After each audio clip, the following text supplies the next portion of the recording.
Technical Rubber. Extruded profiles for 50 years.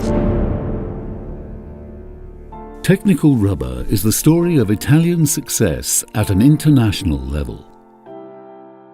It is the story of one of the leading companies in the production of rubber and silicone profiles.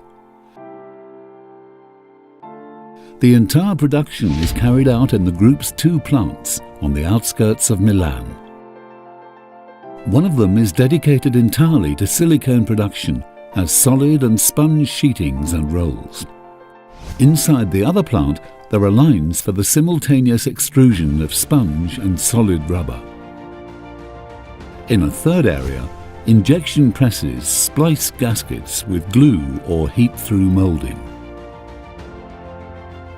The range of profiles varies from 20 grams to 50 kilograms, thereby managing to cover almost all the requests of a constantly growing market. But let's look in detail at the entire production cycle to discover how extremely flexible it is. There are 3 vulcanizing systems.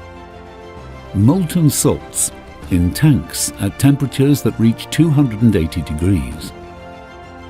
Microwave, with which the costs due to the startup are mitigated.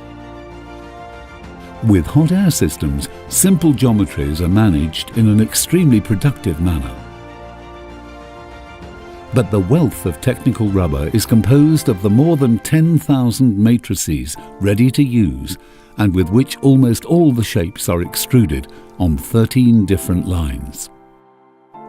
The extruded gaskets are spliced both hot and cold, or made adhesive, cut to order and marked with the customer's logos.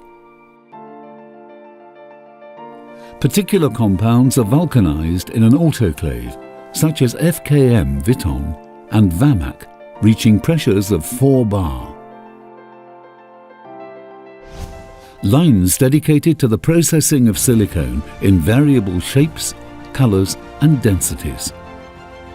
Technical Rubber produces rolls with thicknesses that vary from 0.5 millimeters up to 25, with widths that range from 1 and 2 meters for roll length. After the vulcanization, the silicone is stabilized in an oven. Every roll can be customized with special adhesives applied at high temperature. Technical Rubber. Extruded profiles for 50 years.